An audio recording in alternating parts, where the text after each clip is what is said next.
Hi everyone, hope you all are fine. And today I'm here with your first chapter of business studies, that is business, trade and commerce. Okay, in this chapter we'll be mainly discussing what actually business is, what is trade and what is commerce. ये तीन main topics हैं इस chapter के अंदर जो हम discuss करेंगे. Further we'll be discussing the difference that is very important in this chapter. It is a difference between business, profession and employment. This all we'll be discussing in this chapter. So let's start with the chapter. See, actually अगर हम बात करें business की, business होता क्या है? We have seen a number of business personalities जो कि business में engaged हैं. Some of them are parents also. हमारे parents भी business में engaged हैं और हमने देखा है हमारे relatives जो है वो business कर रहे हैं and they are earning good. And कई बार हम ये चीज़ भी सुनते हैं कि जो बिजनेस है वो डाउनफॉल पे है. कई बार हम सुनते हैं ये चीज़ कि बहुत तरक्की की है उनके बिजनेस ने. तो how it is, it's just क्योंकि बिजनेस में एक मेन एलिमेंट होता है दैट इज रिस्क, जो हम इस चैप्टर में पढ़ेंगे कि जो हम बिजनेस करते हैं there is one motive also behind doing business. दो बहुत सारे मोटिव्स हैं हमारे बिजनेस करने के, but main motive of doing the business is that you have to earn the profits. ठीक है, फर्दर हम आगे जाके पढ़ेंगे trade, what is trade and what is commerce. बहुत इंपॉर्टेंट है तीनों ही टॉपिक्स. सो बिजनेस के साथ शुरू करते हैं. Let's see what business is. Actually business it refers to an occupation, एक ऐसा काम जिसके अंदर लोग रेगुलरली एंगेज होते हैं. इट्स नॉट कि एक दिन हमने कोई और काम किया एंड सेकेंड डे हम किसी और चीज की तरफ जा रहे हैं. एक रेगुलरिटी जो है it is a main characteristic over here. Okay, आप उन एक्टिविटीज में एंगेज हो रहे हो जो कि रिलेटेड हैं तो बिजनेस एक्टिविटीज के साथ. अब बिजनेस एक्टिविटीज कौन कौन सी होगी? एक आपकी purchase, production and sale of goods and services. Now business करने का मतलब ये नहीं है कि you are just dealing in the goods. You have to deal in both goods and services. That is termed as business. It's not कि अगर आप services में deal कर रहे हो तो आपके काम को business में माना जा सकता. हो सकता है आप services provide कर रहे हो, still you are doing a business. It's a possibility. With a view to earning profits. मैंने पहले भी ये चीज़ बोली, business करने के पीछे मोटिव होता है that you have to earn the profits. क्योंकि after all we are doing business, we are not doing charity over here. हम बिजनेस कर रहे हैं, चैरिटी नहीं कर रहे हैं, दान पुण्य नहीं कर रहे हैं हम यहाँ बैठे. ठीक है, उसके बाद आगे चलते हैं बच्चे. ह्यूमन एक्टिविटीज दो तरह की होती हैं, one is economic, another one is non economic. ये तो हम छोटी क्लासेस में ये चीज पढ़ते ही आए हैं कि what economic activity is and what is non economic activity. See, what is economic activity? वो एक्टिविटीज जो आप परफॉर्म करते हो so as to earn money, so as to earn your livelihood, that is economic activity. For example अगर मैं बात करूं, एक टीचर है वो स्कूल में पढ़ा रही है, that is an economic activity. एक डॉक्टर है वो अपने पेशेंट को ऑपरेट कर रहा है, that is an economic activity. ठीक है, वो काम जो कि आप परफॉर्म कर रहे हो so as to earn your livelihood, so as to earn money, वो इकोनॉमिक एक्टिविटी है. सेकेंड आते हैं नॉन इकोनॉमिक एक्टिविटी पे. अब नॉन इकोनॉमिक एक्टिविटीज क्या होगी? फॉर एग्जाम्पल एक मदर है, एट अ मोमेंट वो स्कूल में पढ़ा रही है, ओके, वो इकोनॉमिक एक्टिविटी परफॉर्म कर रही है. बट जब वो घर पे आके अपने बच्चे को पढ़ा रही है so that is a non economic activity. एक मदर है वो अपने बच्चे के लिए खाना बना रही है, mother is cooking the food for her daughter, तो that is an non-economic activity. क्योंकि in exchange of providing the food to her daughter, she is not taking the money. उससे पैसे नहीं चार्ज कर रही है. इकोनॉमिक एक्टिविटी वो होती है जो कि हम in exchange of money perform करते हैं, but non economic activities are those which we perform out of love, कह लो, sympathy, affection, devotion towards somebody, patriotism. What is patriotism? एक देशभक्ति की भावना होना अपने अंदर कि हाँ मैंने देश के लिए कुछ करने का जज्बा है मेरे अंदर. ठीक है, that is non economic activity. आगे चलते हैं, लेट्स सी. उसके बाद जो फर्दर इकोनॉमिक एक्टिविटीज जिनका हम डिफरेंस भी आगे जाके पढ़ेंगे, in the same clip will be discussing the difference also. ठीक है, अब जो ये 3 मेन इकोनॉमिक एक्टिविटीज है ये कौन कौन सी है आपकी. First one is business. हमने बिजनेस डिस्कस किया कि क्या होता है business. Second one is employment. Now let's understand it with example. For example, एक पर्सन है, वो अपनी शॉप रन कर रहा है, ग्रॉसरी शॉप रन कर रहा है. That person is doing business. अब नाउ उसे कुछ पर्सन्स की रिक्वायरमेंट पड़ती है अपनी शॉप को चलाने के लिए, एंड दस वो क्या करते हैं, कुछ लोगों को अपनी शॉप पे एम्प्लॉयड कर लेते हैं. तो वो पर्सन्स जिनको उसने एम्प्लॉय किया है उनको क्या प्रोवाइड कर रहा है, एम्प्लॉयमेंट. उसे हम क्या बोलते हैं, एम्प्लॉयमेंट. उसके बाद आता है प्रोफेशन. नाउ हमने देखे doctors, they are professionals. Chartered accountants, they are professionals. अब प्रोफेशनल्स क्यों, क्योंकि because they have an expertise in a specified fields. उनके पास एक स्पेसिफाइड फील्ड्स में एक स्पेशलाइजेशन है. They are expert in something. We have already discussed what is economic and non economic activity.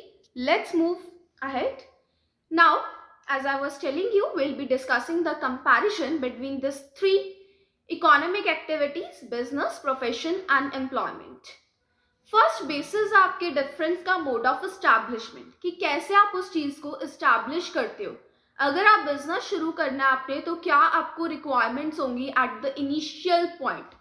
Initial stage पे आपको बिजनेस शुरू करने के लिए क्या रिक्वायरमेंट्स होंगी.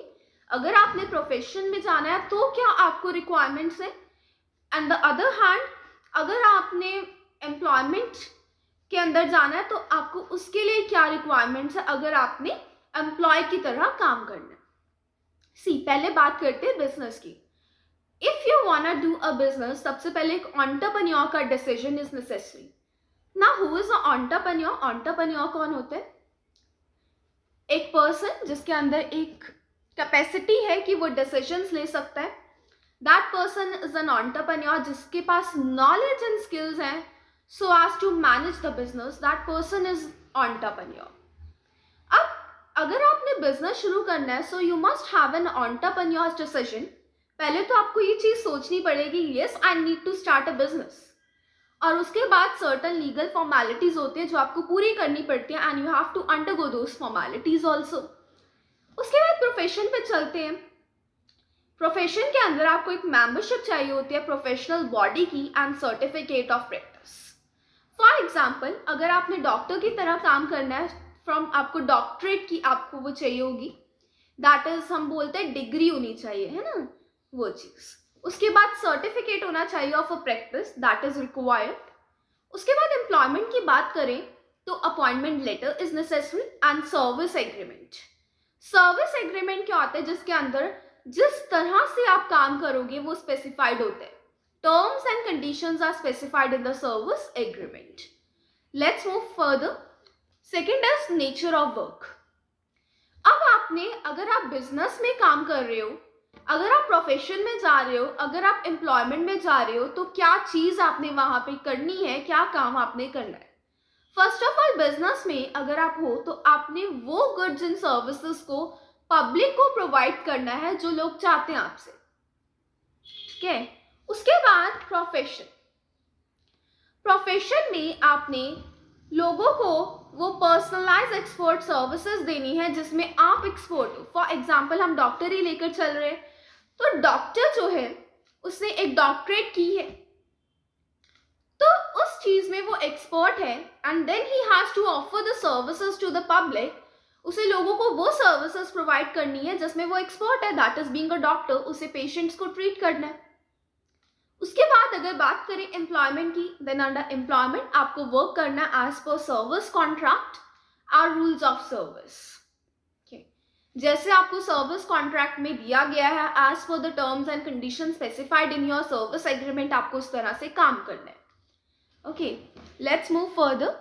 थर्ड वन इज क्वालिफिकेशन, कि कितनी एजुकेशन आपकी होनी चाहिए if you have to go for business, profession and employment. अगर बात करें बिजनेस की, then no minimum qualification is necessary for it. ठीक है. उसके बाद प्रोफेशन में आपकी क्वालिफिकेशन रिक्वायर्ड है depending in the field you want to enter. क्या कहाँ पे आपने जाना है, कौन से फील्ड में आपने एंटर करना है, उसके ऊपर डिपेंडेंट है कि कितनी क्वालिफिकेशन आपकी रिक्वायर्ड है, कि आपकी एमबीए की होनी चाहिए, बीबीए की होनी चाहिए, whatever the requirement is, MCom की होनी चाहिए, बीकॉम चाहिए, ठीक है। ये क्वालिफिकेशंस आपकी देखी जाती है प्रोफेशन में और ये ज़रूरी होती है। जितनी क्वालिफिकेशंस एक प्रोफेशनल बॉडी ने प्रिस्क्राइब की है उस पर्टिकुलर फील्ड की, वो मस्ट है, दैट इज नेसेसरी। उसके बाद अगर बात करें एम्प्लॉयमेंट की, तो उसमें क्वालिफिकेशन जो है वो उतनी रिक्वायर्ड है जितनी एम्प्लॉयर आपसे चाहता है कि yes you want to give this much, तो उतनी क्वालिफिकेशंस आपकी होनी चाहिए। ओके, दैट इज रिवॉर्ड और रिटर्न। ऑब्वियसली इकोनॉमिक एक्टिविटीज है तीनों ही, बिजनेस, प्रोफेशन एंड एम्प्लॉयमेंट। हम इन एक्टिविटीज को परफॉर्म करते हैं so as to earn money, हमारा मोटिव ये है हम पैसा कमाएं। एंड नाउ अगर हम बिजनेस करते हैं तो हमें क्या रिवॉर्ड मिलेगा, इन रिटर्न, इन एक्सचेंज हमें क्या चीज मिल रही है। अगर हम प्रोफेशन कर रहे हैं then in return whatever we are getting, क्या मिल रहा है हमें, ठीक है। अगर हम एम्प्लॉयमेंट प्रोवाइड कर रहे हैं तो व्हाट वी आर गेटिंग, ठीक है। फर्स्ट ऑफ ऑल बिजनेस की बात करते हैं। बिजनेस में आपको प्रॉफिट मिलता है, in return you are doing the business, आपको प्रॉफिट मिलता है। एंड देन प्रोफेशन में प्रोफेशनल फी मिलती है, जो आप as a doctor, suppose you are doctor and जो आप as a doctor fee charge करते हो वो आपकी प्रोफेशनल फी है, वो इन रिटर्न मिलती है, in return of your providing of the services. Now as a chartered accountant आप अगर काम कर रहे हो, सीए की तरह काम कर रहे हो, कोई लीगल कंसल्टेंट हो, तो उसकी आपको प्रोफेशनल फी चार्ज करते हो आप और आपको उसकी फीस मिलती है। Fourth, then the third one that is salary और वेजेस, एम्प्लॉयमेंट में जो आपको मिलती है। अगर आप किसी को कोई सर्विस रेंडर कर रहे हो, ठीक है, एज एन एम्प्लॉय किसी के अंदर काम कर रहे हो, तो आपको क्या मिलती है, सैलरी और वेजेस वो पर्सन प्रोवाइड करता है, दैट इज एम्प्लॉयर आपको क्या देता है, सैलरी और वेजेस। फिफ्थ आते हैं कैपिटल इन्वेस्टमेंट के ऊपर, कि अगर आपको बिजनेस शुरू करना है तो आप कितनी कैपिटल लगाओगे। अगर प्रोफेशन शुरू करना है then what capital you are going to invest. And third one, अगर आप एम्प्लॉयमेंट के अंडर जा रहे हो तो आपको तब कितनी कैपिटल की रिक्वायरमेंट पड़ेगी। फर्स्ट ऑफ ऑल बात करते हैं बिजनेस की। जो कैपिटल इन्वेस्टमेंट जो आपको बिजनेस में चाहिए होती है वो कम होती है अगर आपका साइज छोटा है। इनफैक्ट अगर आपका साइज छोटा है और आपका बिजनेस मैन्युफैक्चरिंग कंसर्न है, ट्रेडिंग कंसर्न है, लार्ज स्केल है, ये सब डिस्कस करते हैं, ठीक है। देखो first of all on the basis of size देखते हैं। अगर आपका बिजनेस जो है वो स्मॉल स्केल है तो आपको कैपिटल इन्वेस्टमेंट कम पड़ेगी। ऑन द अदर हैंड अगर आपका बिजनेस लार्ज स्केल है तो आपको कैपिटल इन्वेस्टमेंट क्या होगी, ज़्यादा होगी, ज़्यादा रिक्वायर्ड होगी। And then on the basis of nature, कि आपके बिजनेस की नेचर क्या है। अगर तो आपका बिजनेस मैन्युफैक्चरिंग कंसर्न है तो आपकी कैपिटल रिक्वायरमेंट क्या होगी, ज़्यादा होगी। ऑन द अदर हैंड अगर आपका बिजनेस ट्रेडिंग कंसर्न है तो आपकी कैपिटल रिक्वायरमेंट कम होगी। कमिंग टू प्रोफेशन, अब प्रोफेशन है for example as a doctor, अगर आप सर्विस प्रोवाइड कर रहे हो, just you need a room where you have to work, है ना, तो यहाँ पे आप मेनली सर्विसेज प्रोवाइड कर रहे हो तो आपको कैपिटल की जो रिक्वायरमेंट है वो कम पड़ेगी एज कंपेयर टू बिजनेस। एक लिमिटेड कैपिटल चाहिए होगी आपको जब आप प्रोफेशन के अंदर जा रहे हो। उसके बाद एम्प्लॉयमेंट में आप एज एम्प्लॉय किसी के अंडर काम कर रहे हो तो आपको कैपिटल की रिक्वायरमेंट ज़्यादा नहीं होगी। Coming to the sixth point that is risk. अब रिस्क किसके अंदर कितना होगा। अगर बात करें बिजनेस में, बिजनेस तो जाना ही इस चीज के लिए जाता है, बिजनेस का एलिमेंट है risk. Very important element of business is risk, कि अगर रिस्क लोगे तभी आपको प्रॉफिट्स होंगे वरना प्रॉफिट्स नहीं होंगे। More you take risk more you get profits. ना this is a saying and this is a very popular saying. देखते हैं, अब देखो बिजनेस में जो प्रॉफिट्स हैं वो हर बार सेम नहीं रहेंगे, ठीक है। प्रॉफिट्स जो है वो ऊपर नीचे होते जाते हैं, कभी प्रॉफिट कभी लॉस, इरेगुलरिटी होती है प्रॉफिट्स कमाने में क्योंकि रिस्क हमेशा प्रेजेंट होता है। उसके बाद जब हम अगर बात करें प्रोफेशन की, तो फी जनरली रेगुलर होते हैं, क्योंकि अगर आप डॉक्टर के पास जाते हो, आप खुद सोचो, do we ever negotiate with the doctor कि नहीं हम फीस इतनी नहीं देंगे, इतनी देंगे? Not at all. ना ही हम ये बोलते कि फीस कल दे जाएंगे, नहीं ना। तो उसके बाद इसलिए इट्स सेइंग कि जो बिजनेस है उसमें प्रॉफिट्स इरेगुलर होते हैं, बट प्रोफेशनल फी आपको टाइम पे मिल जाती है नॉर्मली, तो इसमें रिस्क कम होता है प्रोफेशनल। उसके बाद एम्प्लॉयमेंट में तो आप एम्प्लॉय की तरह काम कर रहे हो अंडर एम्प्लॉयर, तो आपको एम्प्लॉयर एक फिक्स्ड और रेगुलर पेमेंट करता ही करता है। तो आप कह सकते हो कि इसके अंदर कोई रिस्क नहीं प्रेजेंट होता और little risk is present in the employment. Next is transfer of interest. अगर आपने बिजनेस को ट्रांसफर करना है देन इट्स पॉसिबल। आप कुछ लीगल फॉर्मेलिटीज के साथ आप जो है वो कर सकते हो, you can undergo, but profession और एम्प्लॉयमेंट के अंदर no ways, not at all, it's not at all possible. अगर आप एज अ डॉक्टर काम कर रहे हो तो से कि हाँ मैं प्रोफेशन में ही रहूंगा बट मैं सीए बन जाऊंगा, it's not possible. Okay, let's see further code of conduct. That is, अब बिजनेस में कोई भी कोड ऑफ कंडक्ट प्रिस्क्राइब नहीं किया जाता कि आपने कैसे बिहेव करना है, the way you have to perform, ये बिजनेस में प्रिस्क्रिप्शंस नहीं होती। बट प्रोफेशन में आपको एक कोड ऑफ कंडक्ट फॉलो करना पड़ता है। फॉर एग्जाम्पल, अगर आप एज अ डॉक्टर काम कर रहे हो तो आपको जो professional code of conduct doctors की तरफ से प्रिस्क्राइब्ड है आपको उसे फॉलो करना पड़ेगा। अब बात करते हैं एम्प्लॉयमेंट की। अगर आप एज ए एम्प्लॉय काम कर रहे हो तो जो नॉर्म्स ऑफ बिहेवियर जो एक एम्प्लॉयर ने ले किए हैं आपको वो फॉलो करने ही पड़ेंगे। एज ए एम्प्लॉय जो आपको एम्प्लॉयर कहता है आपको मानना पड़ेगा। The characteristics of business activities. So what actually defines business is its characteristics only. So let's start with it. First one is economic activity. See, business को माना जाता है कि एक इकोनॉमिक एक्टिविटी है, बिकॉज अगर हम बिजनेस करते हैं तो हमारा बिजनेस करने के पीछे जो मोटिव होता है दैट इज कि हम प्रॉफिट्स कमाना चाहते हैं। ठीक है, आफ्टर ऑल हर पर्सन जो बिजनेस करता है वो बिजनेस ये सोच कर करते हैं कि वो मनी कमाना चाहते हैं या फिर वो लाइवलीहुड अर्न करना चाहते हैं। ठीक है, now this business activity can be undertaken, either आप इसको स्मॉल स्केल पे भी कर सकते हो, मीडियम स्केल के ऊपर भी कर सकते हो और लार्ज स्केल के ऊपर भी कर सकते हो।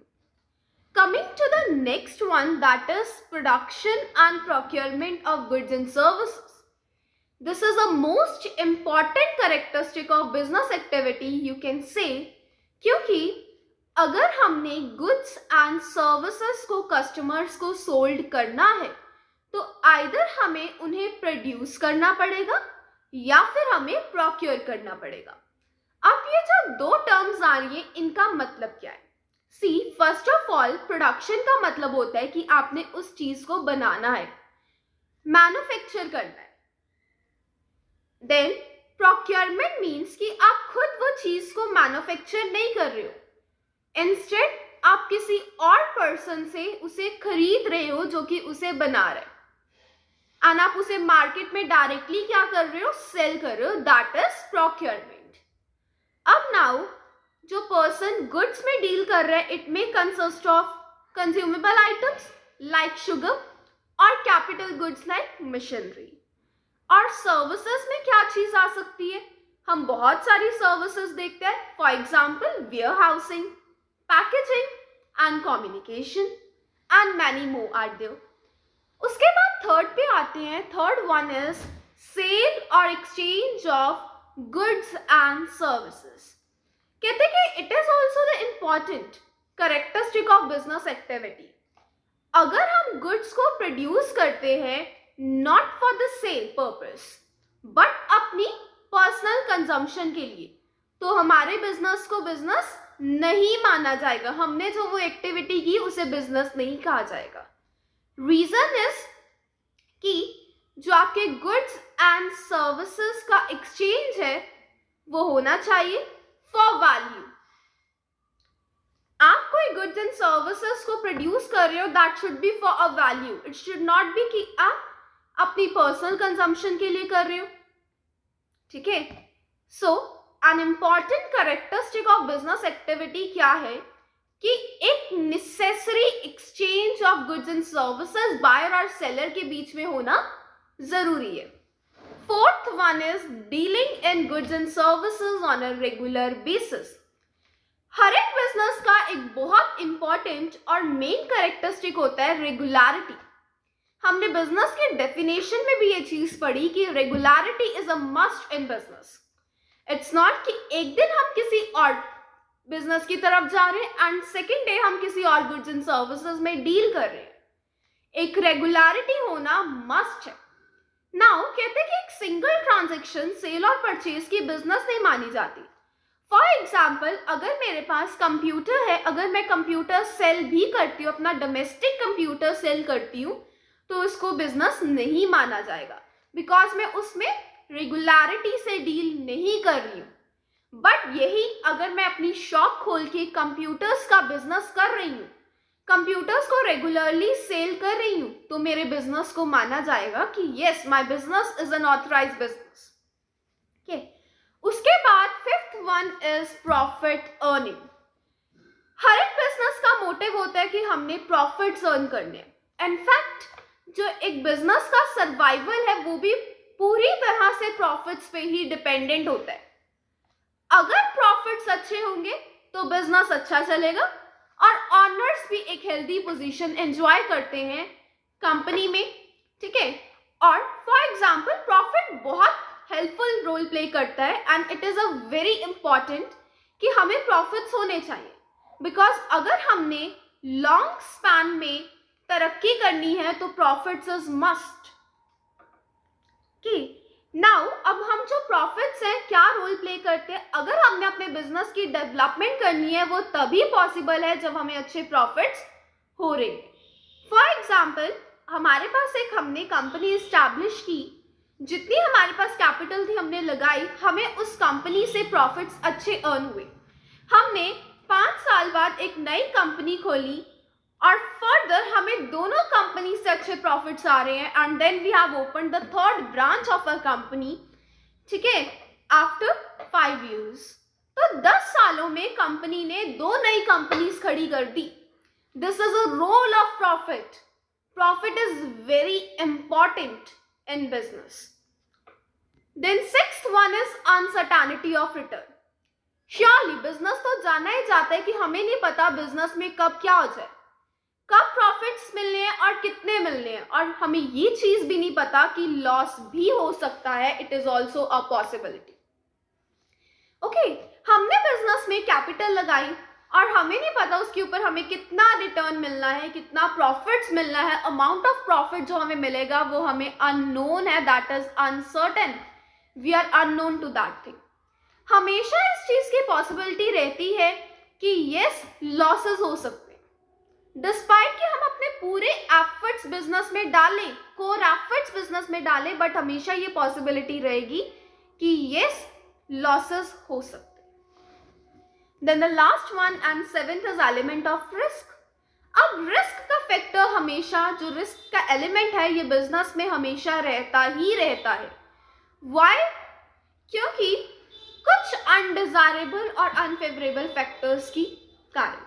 क्योंकि अगर आप कोई चीज को प्रोड्यूस कर रहे हो, इट मे बी उसकी टेक्नोलॉजी में चेंज आकर उसकी टेक्नोलॉजी और एडवांस आ गई है मार्केट में, आपकी जो प्रोडक्ट जो बना है वो एज पर द रिक्वायरमेंट्स नहीं है, देन आप रिस्क पे हो। हमें नहीं पता कब मार्केट में नई टेक्नोलॉजी आ जाए, कब मार्केट में कंपटीशन बढ़ जाए, ठीक है, कि आपके प्राइस ही ना मैच करे। ये सब चीजें मेंटेन करना डिफिकल्ट होता है और इसमें रिस्क हमेशा रहता ही रहता है, दो कितने मर्जी एफर्ट्स डाल लो। आपके जो गुड्स एंड सर्विसेज है वो इन ट्रांसपोर्टेशन है, मे भी एक्सीडेंट हो जाए, हमें नहीं पता। गुड्स जो है वो स्टॉक में पड़ी है, हमने स्टोर में स्टोर करके रखी हुई है ना, वेयर हाउसेज में स्टोर की हुई है, हमें नहीं पता कब थेफ्ट हो जाए, कब चोरी हो जाए।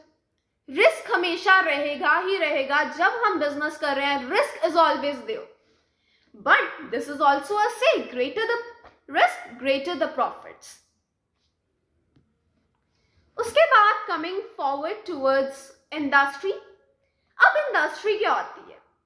इंडस्ट्री में वो सभी इकोनॉमिक एक्टिविटीज आती हैं जिसमें हम रिसोर्सेस को कन्वर्ट करते हैं यूजफुल गुड्स में. okay.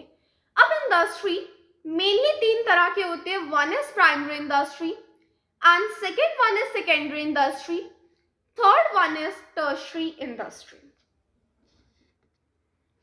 जो प्राइमरी इंडस्ट्रीज है ये कंसर्न्ड होती हैं with the production and extraction of natural resources. अब वो नेचुरल रिसोर्सेज कैसे होंगे? लाइक कोल कि हम एक्सट्रैक्ट करके करते हैं. उसके बाद प्राइमरी इंडस्ट्रीज 2 तरह की होते हैं mainly. One is extractive and another one is genetic. Extractive industries वो होती है कुछ जो अपने प्रोडक्ट्स को एक्सट्रैक्ट आउट करती हैं या फिर ड्रॉ आउट करती हैं नेचुरल रिसोर्सेज से. एग्जाम्पल में आ जाएगी फार्मिंग और mining. Then genetic industry. Genetic industries mainly वो होती हैं जो कि ब्रीडिंग में एंगेज्ड होती हैं. ठीक है. For example poultry farms, fish hatchery and many more are there. ठीक है. उसके बाद सेकेंडरी इंडस्ट्रीज कौन सी होती है? Very important, that is secondary industry. वो इंडस्ट्रीज जो कि प्रोसेस करती है रॉ मटेरियल्स को. वो मटेरियल, वो गुड्स जो कि हम कह सकते हैं वो रिसोर्सेज जो कि ऑलरेडी हमने ड्राउट कर लिए, एक्सट्रैक्ट कर रही हैं फ्रॉम द नेचुरल रिसोर्सेज, अब उनकी प्रोसेसिंग करनी है हमने. वो कहाँ होगी? सेकेंडरी इंडस्ट्रीज में होगी. सो आज कि हम उन गुड्स को तैयार कर सके ताकि हम उन्हें फाइनल कंजम्पशन के लिए लेकर जा सके, या फिर हम further processing by industrial units की बाकी जो इंडस्ट्रियल यूनिट्स के लिए प्रोसेसिंग के लिए हम उसे रेडी करें. ठीक है. उसके बाद सेकेंडरी इंडस्ट्री के बाद हमारे पास उसकी 2 टाइप्स भी होती हैं. One is manufacturing industry and another one is construction industry. वो इंडस्ट्रीज जो कि एंगेज्ड हैं कि वो गुड्स को प्रोड्यूस करती है रॉ मटेरियल से. रॉ मटेरियल्स कौन सा? जो कि प्राइमरी इंडस्ट्रीज में हमने एक्सट्रैक्ट आउट कर लिए एंड दस वो एक फॉर्म यूटिलिटीज क्रिएट करती है. फॉर्म यूटिलिटीज मतलब some products that are of value, that can be sold for value. उसके बाद फर्दर हमारे पास मैन्युफैक्चरिंग इंडस्ट्रीज की टाइप्स भी आती हैं. One is analytical industry. Analytical industry का नेम ही हमें सजेस्ट करता है कि एनालाइज करना इसका काम है इंडस्ट्री का, और ये एलिमेंट्स को अलग अलग करती है सेम मटेरियल से. Example is oil refinery. उसके बाद हमारे पास आती है सिंथेटिकल इंडस्ट्री. जब बहुत सारे प्रोडक्ट्स को इकट्ठा करके हमने एक नया इंग्रेडिएंट तैयार करना है, नया प्रोडक्ट तैयार करना है, उसको बोलते हैं कि that is the work of synthetical industry. For example cement में ऐसा ही होता है. बहुत सारे हम एलिमेंट्स को इकट्ठा करते हैं, प्रोडक्ट्स को इकट्ठा करते हैं and then we make a new ingredient, और उस like in the case of cement हमने डिस्कस कर लिया, एंड बहुत सारी ऐसी चीजें हैं. Third one is processing industry. अब कई ऐसी इंडस्ट्रीज भी हैं जिनके अंदर प्रोसेसेस में काम चलता है. For example paper industry. Paper को जब हम बनाते हैं तो उसके बहुत सारे प्रोसेसेस होते हैं जो हमें फॉलो करने पड़ते हैं. राइट. दैट इज कि हमें हर एक सक्सेसिव स्टेज से होकर जाना पड़ता है so as to manufacture the finished product. अब जो पेपर बनता है, क्या it is just a one processed work? एक प्रोसेस में हो जाएगा? नहीं होता. एक इसकी अच्छी प्रोसेसिंग करनी पड़ती है, एक स्टेज में नहीं हो पाता. सक्सेसिव स्टेजेस में पेपर रेडी होता है. Fourth one is assembling industry. अब आपने अलग अलग कंपोनेंट पार्ट्स को इकट्ठा करके जब एक नया प्रोडक्ट तैयार कर दिया, that is your assembling industries work. For example अगर बात करें कंप्यूटर पार्ट्स की, कंप्यूटर कैसे बनते हैं? कंप्यूटर में बहुत सारी चीजें लगती हैं, बहुत सारे कंपोनेंट्स लगते हैं, फिर जाके कंप्यूटर बनता है. ठीक है. और उसे तैयार करना काम किसका है? असेंबलिंग इंडस्ट्री का. Then we have another one, second type of secondary industry, that is construction industries. अब कंस्ट्रक्शन इंडस्ट्रीज क्या करती हैं, मेनली ये एंगेज होती हैं इन द कंस्ट्रक्शन एक्टिविटीज। अब वो कंस्ट्रक्शन एक्टिविटीज क्या हो सकती हैं? फॉर एग्जाम्पल ब्रिजेस को कंस्ट्रक्ट करना है, डैम्स, बिल्डिंग्स, रोड्स एक्सेट्रा। अब इसमें एक इंजीनियरियल स्किल्स बहुत रिक्वायर्ड होती है and another one is architectural skills. ये कंस्ट्रक्शन इंडस्ट्री का इंपॉर्टेंट पार्ट मानी जाती है। One is engineering skills and another one is architectural skills. उसके बाद टर्शरी इंडस्ट्रीज, वो इंडस्ट्रीज जो कि सपोर्ट सर्विसेज प्रोवाइड करती हैं दोनों ही इंडस्ट्रीज को, primary industry as well as secondary industries, as well as activities relating to trade. उन्हें हम क्या बोलते हैं कि this is a work of tertiary industries. Example क्या होगी? Warehousing, packaging, communication. ये सब एक्टिविटीज क्या करती हैं? असिस्ट करती हैं बिजनेस को, असिस्ट करती हैं प्राइमरी और सेकेंडरी इंडस्ट्रीज को। ओके, अगर बात करें कॉमर्स की, तो कॉमर्स ने क्या हमें फैसिलिटीज प्रोवाइड की हैं, क्या हेल्प हमें कॉमर्स ने प्रोवाइड की है? Let's see. देखो, कॉमर्स जो है एक बहुत ही सिग्निफिकेंट रोल प्ले करती है एक्सचेंज प्रोसेसेस में। एंड जो कॉमर्स है ये दो पार्ट्स में डिवाइडेड है, one is trade and another one is auxiliaries to trade. अगर बात करें ट्रेड की, see in the previous video हमने इंडस्ट्री के बारे में पढ़ा था। इंडस्ट्री में क्या काम हो रहा था? गुड्स की प्रोडक्शन हो रही थी, गुड्स मैन्युफैक्चर हो रही थी। बट अब देखो, जो गुड्स मैन्युफैक्चर होगी अब वो कंज्यूमर्स तक पहुंचानी भी तो है। For example we are consumers, हमने वो चीज़ें खरीदनी भी तो है, बाय भी करनी है, परचेज भी करनी है हमने वो गुड्स, ठीक है। और वो पर्सन जिसने मैन्युफैक्चर की है, दैट इज मैन्युफैक्चरर ने ये चीज़ें बेचनी भी है। दैट इज कि हमने बाइंग एंड सेलिंग करनी है। उस चीज को कौन फैसिलिटेट करता है? Trade. And trade it is a part of commerce. उसके बाद आते हैं एड्स टू ट्रेड के ऊपर। It also refers to auxiliaries to trade, that is वो एक्टिविटीज जो कि फैसिलिटेट करती हैं, असिस्ट करती हैं ट्रेड को, उन्हें बोलते हैं ऑक्सिलरीज टू ट्रेड, ठीक है। अब ट्रेड दो तरह का होता है, one is internal trade and another one is external trade. Internal trade वो होता है जो हमारी कंट्री के अंदर हो रहा है, that is a trade which is carried with in the geographical boundaries of a country. अब एक्सटर्नल ट्रेड क्या होता है? जो हम किसी और कंट्री के साथ ट्रेड कर रहे हैं, कि जिसमें कोई और कंट्री के साथ हम बाइंग एंड सेलिंग एक्टिविटी कर रहे हैं, that is what we call external trade. Now further, internal trade is of two types, one is wholesale and another one is retail trade. Wholesale trade में क्या होता है कि आप बल्क क्वांटिटी में डील करते हो। जो बाइंग एंड सेलिंग एक्टिविटी है ये लार्ज क्वांटिटीज में होती है इन होलसेल ट्रेड, ठीक है। And this goods are not for final consumption या further to the retailer sold करने के लिए परचेज करते हो, ठीक है। और जो रिटेल ट्रेड है this is for final consumption, ठीक है। और जो ये ट्रेड है आप इसको स्मॉल स्केल के ऊपर करते हो, ठीक है। आप स्मॉल क्वांटिटीज में गुड्स को परचेज और सेल करते हो। Coming to the classification of external trade, से पहले इंपोर्ट पे आते हैं। अगर हम किसी और कंट्री से गुड्स को मंगवाते हैं अपनी कंट्री में तो उसे इंपोर्ट बोलते हैं।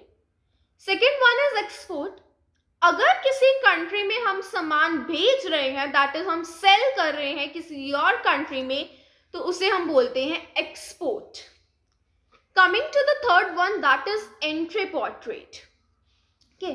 जब हम गुड्स किसी और कंट्री से इंपोर्ट करते हैं, किसी और कंट्री से परचेज करते हैं, so as to sell it to another country, ताकि हम किसी और कंट्री में उन गुड्स को एक्सपोर्ट कर सके, that is what we call entry port trade, ठीक है। This was a overview of trade. Let's come to aids to trade. As I have already said, aids to trade क्या होते हैं? वो एक्टिविटीज जो कि ट्रेड को असिस्ट करते हैं। There are many auxiliaries to trade like transportation, banking, insurance, warehousing, advertising. ये सब आगे जाके डिटेल में हम डिस्कस करेंगे. Let's move further. से कॉमर्स हमने ऑलरेडी पढ़ ही लिया है. दैट इज कि कॉमर्स एक नेसेसरी लिंक जो है वो बनाता है प्रोड्यूसर्स और कंज्यूमर्स के बीच में. एंड बहुत सारी हिंड्रेंसेस को कॉमर्स ने रिमूव कर दिए. हिंड्रेंस ऑफ प्लेस रिमूव कर दिया है कॉमर्स ने. ठीक है. और hindrance of information is removed, hindrance of risk is removed by commerce. Now let's discuss in detail about the removal of hindrances. First of all, अगर बात करें hindrance of person की, तो it is removed by trade. Trade हमने पहले ही पढ़ लिया, that is buying and selling of goods. जब हम उन goods को अवेलेबल करवाते हैं at the place of ownership से उन लोगों के पास पहुंचाते हैं, those who want those goods, that is what we call hindrances of persons has been removed by trade. Coming to the second one, that is place, hindrance of place. So transportation has also removed the hindrance of place. कैसे? By making the goods available from the place of production. वो जगह जहाँ पे goods produced हो रही हैं, वहां से जो सामान है उसे कहां तक आपने ट्रांसपोर्ट करवाना है, to the market for sale. वो जगह जहां पे उन प्रोडक्ट्स ने सेल होना है. ठीक है. उसके बाद hindrance of time. Hindrance of time that is हमें पता नहीं है कि कब हमारा प्रोडक्ट मार्केट में सोल्ड होना है. हमें तब तक वो प्रोडक्ट को क्या करना पड़ेगा, स्टोर करके रखना पड़ेगा, सो एज कि जब मार्केट में उसकी नीड अराइज हो तब हम मार्केट में उस सामान को निकालें. वो हिंड्रेंस को रिमूव किया है वेयर हाउसिंग ने. Coming to the fourth one, that is hindrance of risk. Hindrance of risk क्या है? अगर हमारी गुड्स ट्रांसपोर्टेशन में है, दे आर एट रिस्क कि एक्सीडेंट ना हो जाए. अगर हमने अपने गुड्स को स्टोर करके रखा हुआ है, हमें नहीं पता कब चोरी हो जाए, ठीक है, कब फायर लग जाए. We are uncertain. Risks are always uncertain. So इस हिंड्रेंस को रिमूव करने के लिए वी हैव इंश्योरेंस. जो इंश्योरेंस है ये आपको एक कंपनसेशन अमाउंट पे करती है. In exchange of the premium you are paying, और वो जो कंपनसेशन अमाउंट आपको पे करती है इंश्योरेंस कंपनी करती है. उसके बाद coming to the fifth one, that is hindrance of finance. हर एक बिजनेस में फंड्स की रिक्वायरमेंट होती ही होती है, भले वो बिजनेस स्मॉल स्केल है, लार्ज स्केल है, मीडियम स्केल है, बट फाइनेंस की रिक्वायरमेंट हर एक बिजनेस में पड़ती ही पड़ती है. So as to carry the fixed capital requirements और वर्किंग कैपिटल रिक्वायरमेंट्स, चाहे आपने अपने कुछ एसेट्स को प्रोक्योर करना है या फिर आपने कुछ वर्किंग कैपिटल रिक्वायरमेंट्स आपकी डे टू डे एक्सपेंसेस को मीट करना है, बट आपको फाइनेंस जो है वो हर वक्त रिक्वायर्ड होता ही होता है जब आप बिजनेस कर रहे हो. तो इस हिंड्रेंस को रिमूव करता है बैंकिंग और finance. Coming to the last one, that is hindrance of information. पहले टाइम्स में क्या होता था, इंफॉर्मेशन को एक्सचेंज करना वाज वेरी डिफिकल्ट टास्क. ठीक है, बट नाउअडेज हमारे पास एडवर्टीजमेंट एक ऐसा सोर्स है जहां से हम अपनी इंफॉर्मेशन, हम अपनी बात जहां मर्जी पहुंचा सकते हैं. एंड द जो इंफॉर्मेशन की हिंड्रेंस है इसको रिमूव कर दिया है एडवर्टीजमेंट ने. सी हमने ऑलरेडी डिस्कस कर लिए trade and auxiliaries to trade. एक बार रिकॉल कर लेते हैं. Trade is buying and selling of goods and auxiliaries to trade. See, these are considered to be an integral part of commerce and they assist trade. Trade में बहुत मदद करते हैं auxiliaries to trade. For example, banking होगी, transportation होगी, warehousing, communication. Now we'll be discussing these auxiliaries to trade in detail. First one is transportation. See, अब transportation की क्या importance है? For example, जो कुछ ऐसे प्रोडक्ट्स होते हैं, कुछ ऐसी गुड्स होती हैं जिनकी प्रोडक्शन एक स्पेसिफिक लोकेशंस पे ही होती है. फॉर एग्जांपल जो कॉटन है ये गुजरात में ही प्रोड्यूस होती है, ठीक है, और कॉफ़ी कर्नाटका में ही प्रोड्यूस होती है. सो इट्स कि हमें वहाँ से चीज़ों को ट्रांसपोर्ट करके यहाँ पे लेकर आना पड़ता है to the market for sale. Okay, and thus जो ट्रांसपोर्टेशन है एक वाइटल रोल प्ले करता है as an auxiliaries to trade in the commerce and business both. Coming to the second one, that is insurance. See, अब आपके goods जो हैं they are always at risk. I have said, ठीक है. अगर आपने goods को स्टॉक करके रखा हुआ है, then there is a risk कि कब चोरी हो जाए हमें नहीं पता, कब फायर लग जाए, we are uncertain. So that risk is covered by insurance. जब आप एक certain premium amount पे करते हो तो आपको उसके एक्सचेंज में एक कंपेंसेशन अमाउंट पे की जाती है इन केस आपका नुकसान होता है due to the mentioned reasons in the insurance. Coming to the third one, that is banking. जब आप बिजनेस कर रहे हो तो आपको बहुत सारे फंड्स की रिक्वायरमेंट होती है so as to start your business और you have to run your business in a well manner. So आपको फंड्स की रिक्वायरमेंट पड़ती ही पड़ती है and that requirement is fulfilled by banks and financial institutions. Coming to the warehousing, अब see कई बार ऐसा होता है कि आपने गुड्स को मंगवा लिया, गुड्स स्टॉक करनी है, आपने स्टॉक मंगवा लिया बट अभी मार्केट में उसकी ज़रूरत नहीं है. इट्स नॉट कि जब ज़रूरत पड़ी, जब हमारे पास ऑर्डर आया तभी हम उस चीज़ को मंगवाएंगे. ठीक है, हमें पहले से सामान मंगवा कर रखना पड़ता है and those goods have to be stored. और हम उन्हें कहाँ पे स्टोर करते हैं? वेयर हाउसिंग में. ठीक है, and last one is advertising. See advertising is today playing a most important role क्योंकि आज जो हिंड्रेंस ऑफ इंफॉर्मेशन है इसे रिमूव कर रहा है एडवर्टीजमेंट. आज इंफॉर्मेशन अगर हम पब्लिकली जो है वो सुन पा रहे हैं तो this is the gift of advertisement only. Coming to the next one, that is objectives of business. See, हर एक business के certain objectives होते हैं. दो main objective or you can say the leading objective of every business is to earn profits. हर एक business यही चाहता है कि वो profits earn करे. But आजकल जो है ये चल रहा है कि no, we have also to follow a social responsibility. ये माना जाता है कि अगर हम सोशल रिस्पॉन्सिबिलिटी पूरी करेंगे तो हमारा जो सर्वाइवल है वो लॉन्ग रन में चलेगा. ठीक है, सो बट ऐसा नहीं है कि प्रॉफिट्स कमाना ही आपका अकेला मोटिव है. बट अगर देखें कि प्रॉफिट से हमें बेनिफिट्स भी बहुत सारे होते हैं. एक तरह का जो सोर्स ऑफ इनकम बन जाता है वो profit for the business persons. उसके बाद अगर आपने अपना बिजनेस एक्सपैंड करना है then profit is there to help you every moment. आपको एक सेटिस्फेक्शन प्रोवाइड करता है, आपको एक तरह की अंदर से फीलिंग आती है कि यस मेरे जो बिजनेस है वो अच्छा चल रहा है और सोसाइटी अप्रूव कर रही है मेरे बिजनेस को कि yes I am doing good in that field. Coming to the other objectives of business. अब बिजनेस का ओनली ऑब्जेक्टिव यही तो नहीं है कि उसने प्रॉफिट्स ही कमाने हैं. बिजनेस के और भी बहुत सारे ऑब्जेक्टिव्स हैं and first is market standing. Market standing का मतलब है कि आपकी क्या पोजीशन है, आपके एंटरप्राइज की क्या पोजीशन है in relation to the other competitors of yours. कि आप मार्केट में कहाँ खड़े हो रहे हो in comparison to the other competitors of yours.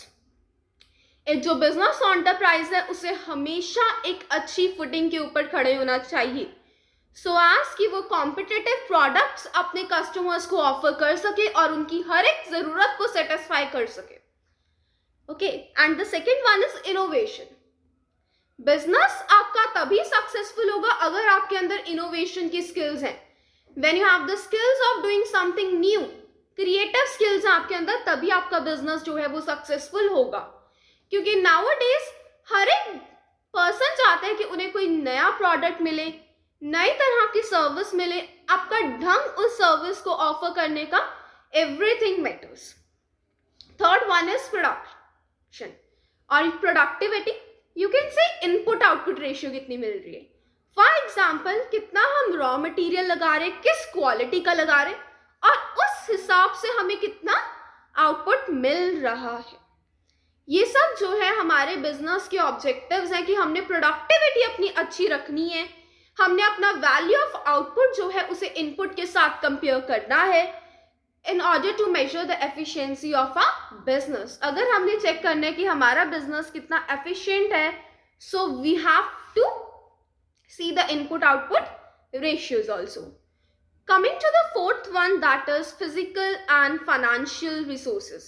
अगर बात करें physical resources की, like land, okay, offices, ये सब भी required होते हैं अगर आपने goods and services को produce करना है और अपने customers को supply करना है। okay, thus जो business enterprise उसे aim करना चाहिए कि वो एक अच्छा अपना फिजिकल और फाइनेंशियल रिसोर्सेज की जो रिक्वायरमेंट्स को पूरा करने के लिए एक अच्छा बेस तैयार कर पाए।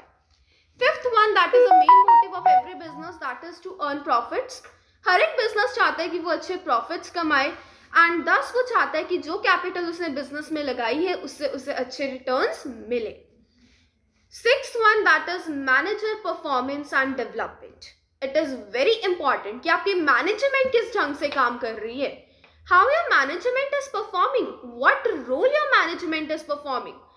चलो बिजनेस तो चला लिया बट मैनेजरियल स्किल्स है उस पर्सन के अंदर जो आपका बिजनेस मैनेज कर रहा है। okay, आपको ये चीज देखनी पड़ेगी, एनालाइज करनी पड़ेगी कि आपकी मैनेजरियल स्किल्स क्या एट पार है। Coming to the seventh one, that is social responsibility. हर एक बिजनेस की एक सोशल रिस्पॉन्सिबिलिटी होती है टूवर्ड्स अ डिफरेंट पर्सन्स। वो सोशल रिस्पॉन्सिबिलिटी कस्टमर्स की तरफ भी होती है, एम्प्लॉयज की तरफ भी होती है, वर्कर्स की तरफ भी होती है, and that business has to fulfil the social responsibility. Okay, coming to the next one, that is business risk. So risk, it is a very important element of every business. कौन सा business ऐसा है जिसमें risk नहीं होते? हर एक business में risk होते हैं and it's a very popular से no risk, no gain. Okay, so business risk, it refers to the possibility of inadequate profits or even losses due to uncertainties or unexpected events. See, business risk हमेशा रहता ही रहता है। जब हम business करते हैं तो absolutely risk तो होएगा ही। After all, business जो है वो जाना ही इस चीज के लिए जाता है for risk। कहते हैं कि risk हमेशा रहेंगे और वी आर ऑलवेज अनसर्टेन कि हमें कितने प्रॉफिट्स होंगे और कितने लॉसेस होंगे। Now there are two types of risk, one is speculative risk and another one is pure risk. Speculative risk का मतलब होता है कि there is a possibility of gain and possibility of losses also. See, for example, it may happen due to fluctuating changes in the market, in demand and supply, changes in the fashion ना। But अगर बात करें pure risk की तो either there is loss और no loss. क्यों? For example के साथ समझते हैं इसको। अगर थेफ्ट हो जाए तो लॉस है और अगर ना हो no loss, this is a pure risk. But speculative risk में अगर मार्केट कंडीशंस में फेवरेबल चेंज आता है तो रिस्क क्या है? पॉजिटिव, मतलब कि आपको प्रॉफिट हो रहा है। और अगर मार्केट में अनफेवरेबल चेंज आता है तो लॉस होगा। So this is what we call speculative risk. और प्योर रिस्क में या लॉस होगा या नहीं होगा। Coming to the next one, that is nature of business risk. See, first one is business risk arises due to uncertainties. जो business risk है ये अराइज क्यों करता है? अनसर्टेनिटीज के कारण। हमें नहीं पता आने वाले टाइम में, फ्यूचर में क्या होने वाला है। वी कैन नॉट प्रेडिक्ट कि ईदर हमें प्रॉफिट होगा या फिर लॉस होगा। हमें नहीं पता कि कब कौन सी नेचुरल कैलामिटी आ जाए, अर्थक्वेक आ जाए, फ्लड्स आ जाए, सुनामी आ जाए। We are unknown, we are uncertain about all this things. हमें नहीं पता कि मार्केट में टेक्नोलॉजी जो है वो अच्छी आएगी या फिर आने वाले टाइम में डेप्रिशिएटिंग रेट पे जाएगी। ठीक है, so we are unknown about the future. This is what कि बिजनेस रिस्क अराइज करता है अनसर्टेनिटीज के कारण। Second one is risk is an essential part of every business. Very true, हर एक बिजनेस का एक वेरी इंपॉर्टेंट पार्ट जिसको हम बोलते हैं कि वो रिस्क है। Risk is the element of every business. कोई भी बिजनेस रिस्क अवॉइड नहीं कर सकता. दो बिजनेस जो है वो रिस्क मिनिमाइज जरूर कर सकता है, बट रिस्क को कभी भी खत्म नहीं कर सकता, एलिमिनेटेड नहीं कर सकता रिस्क को. दो रिस्क मिनिमाइज कर सकता है but can never be eliminated from your business. Degree of risk depends mainly upon the nature and size of business. अब कितना रिस्क बेयर करोगे आप, ये डिपेंड करता है कि आपके बिजनेस की नेचर क्या है. अगर तो आप फैशनेबल चीजों में डील करते हो तो हमें पता है उसमें ट्रेंड्स बहुत जल्दी चेंज होते हैं, तो you are at a higher degree of risk. और अगर आप किसी और चीज में डील कर रहे हो जिसमें रिस्क कम रहता है तो then you are at a lower risk, lesser risk. अगर बात करें साइज ऑफ बिजनेस ना, अगर आपका बिजनेस स्मॉल स्केल है then you are having less risk. अगर आपका बिजनेस लार्ज स्केल है तो रिस्क भी उतना ही बड़ा जितना बड़ा आपका business. Profit is a reward of risk taking. कहते हैं no risk no gain, it's a very popular say. अगर आप कोई रिस्क लोगे ही नहीं तो आपको प्रॉफिट भी नहीं होगा. This is truth and we can say it is a bitter truth but is a truth of every business. जितना ज्यादा आप रिस्क लोगे उतने चांसेस आपकी प्रॉफिट होने के बढ़ जाते हैं.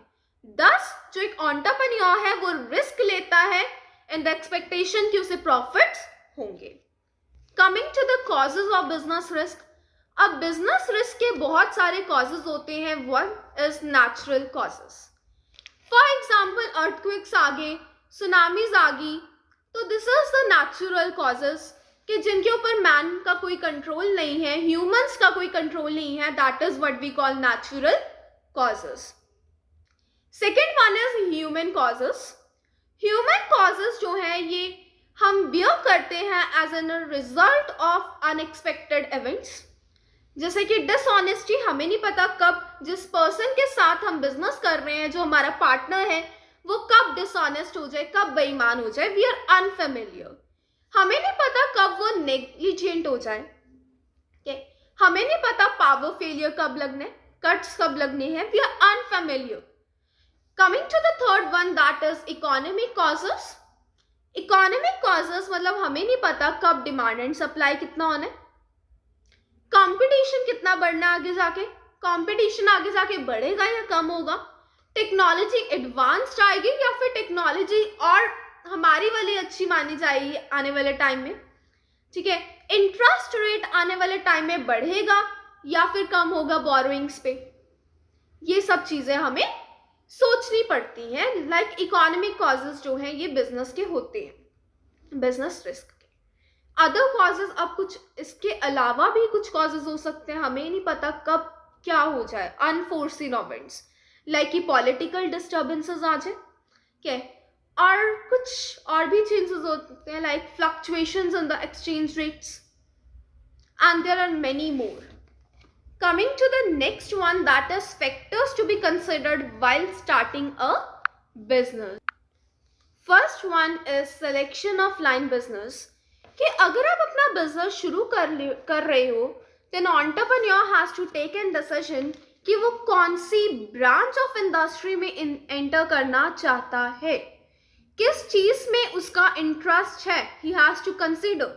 ऑब्वियसली वो उस ब्रांच में एंटर करना चाहेगा जहां पे उसको प्रॉफिट्स अच्छे हो. Second one is size of firm. कि नाउ अगर उसने बिजनेस शुरू करना ही है तो अब वो स्मॉल स्केल पे बिजनेस शुरू करेगा या फिर लार्ज स्केल पे करेगा. नाउ इट विल डिपेंडेंट कि उसने कौन सी चीज में बिजनेस करना है. अगर तो जिस चीज में वो एंटर कर रहा है, जिस ब्रांच में वो एंटर कर रहा है, अगर तो वो उस चीज से श्योर है कि उसे कॉन्फिडेंस है कि he is going to get the good returns in that business, तो definitely he can go for large scale business. But अगर वो uncertain है कि मार्केट के ट्रेंड्स आने वाले टाइम में क्या होने वाले हैं, तो he can go for the small scale business. Third one is choice of form of ownership. कि अब हम बिजनेस तो शुरू कर रहे हैं but either we should go for a sole proprietorship कि मैं अकेले काम करूंगा, और I should go for a partners कि हम पार्टनर्स मिलके काम करेंगे. या फिर कंपनी खोलनी चाहिए। तो it is also an important decision जो कि लेना चाहिए, कीपिंग इन व्यू कि वो प्रॉफिट शेयर करना चाहता है कि नहीं करना चाहता, वो ट्रांसफरेबिलिटी ऑफ इंटरेस्ट चाहते हैं कि नहीं चाहता, कुछ लीगल फॉर्मेलिटीज जो है वो कॉम्प्लेक्स प्रोसीजर फॉलो कर सकता है कि नहीं कर सकता। ये कुछ फैक्टर्स हमें ध्यान में रखने पड़ते हैं when we have to choose a form of ownership we wanna go for.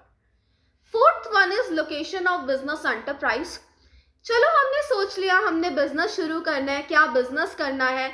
Now हमने ये चीज भी देखनी है कि कौन सी जगह पे हम बिजनेस करेंगे, क्योंकि अगर हमने एक जगह खरीद ली जो हमें सस्ती मिल रही थी, चीपर रेट्स पे हमें वो लैंड मिल रही थी, बट नाउ उस पे जो उस जगह के जो नियर बाय एरियाज हैं वहां पे लेबर बहुत ही हायर रेट्स पे आपको मिल रही है, जो रॉ मटेरियल है वो वहां पे मिल ही नहीं रहा, वो आपको कहीं और से मंगवाना पड़ रहा है, नियर बाय प्लेसेस से मंगवाना पड़ रहा है। एंड दस आपकी जो प्रोडक्टिविटी के रेट्स हैं, कॉस्ट ऑफ प्रोडक्शन है, वो यहाँ पे इंक्रीज हो जाती है। एंड दस जो लोकेशन है आपने वो सही चूज नहीं की है, बिकॉज आपको cost of production in comparison to markets ज्यादा पड़ रही है। एंड दस क्योंकि अब आपको कॉस्ट ज्यादा पड़ रही है तो आपके प्रॉफिट्स कम होंगे, एंड दस आप मार्केट में बाकी कॉम्पिटिटर्स के साथ कॉम्पीट नहीं कर पाओगे। Fifth one is financing the preposition. That is कि चलो सोच लिया ये बिजनेस करना है, लोकेशन भी सोच ली, अब उसमें पैसा भी तो लगाना है। अगर बिजनेस करना है तो पैसा भी तो लगाना है, फंड्स भी इन्वेस्ट करने हैं बिजनेस में।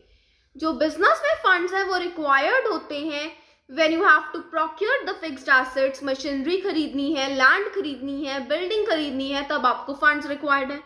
मोरोवर अगर आपने डे टू डे एक्टिविटीज को कैरी करना है तब भी आपको फंड्स की रिक्वायरमेंट है। Sixth one is physical facilities. That is कि नाउ फिजिकल फैसिलिटीज होनी चाहिए आपके पास, मशीनरी होनी चाहिए, फिजिकल इक्विपमेंट्स होने चाहिए, ठीक है। जो डिसीजन आपने लिया है कि आपके बिजनेस का साइज कितना होगा उसके ऊपर मेनली ये डिपेंड करेगा कि कितनी फिजिकल रिसोर्सेज की आपको जरूरत है। सेवेंथ वन, जब आपने ये सब चीजें डिसाइड कर ली तो आपने प्लान लेआउट बनाना है so as to analyse your business, ताकि आप देख सको कि क्या आपका बिजनेस चलेगा, अच्छे से चलेगा, सक्सेसफुल होगा।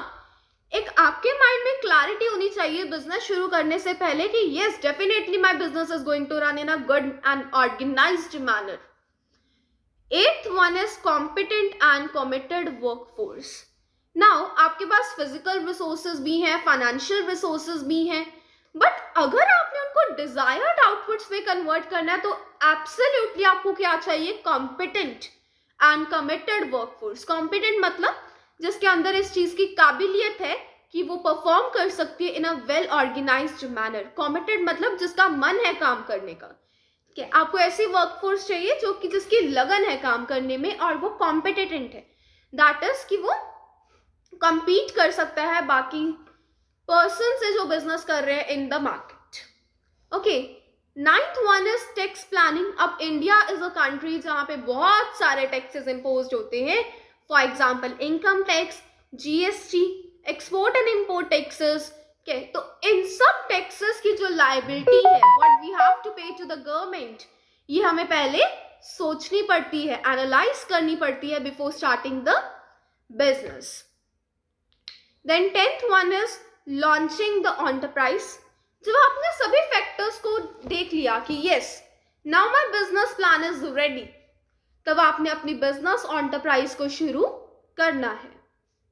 Okay, for now it was till here only, and in this video we are completed with your chapter number 1, that is business, trade and commerce. Okay, so thank you so much.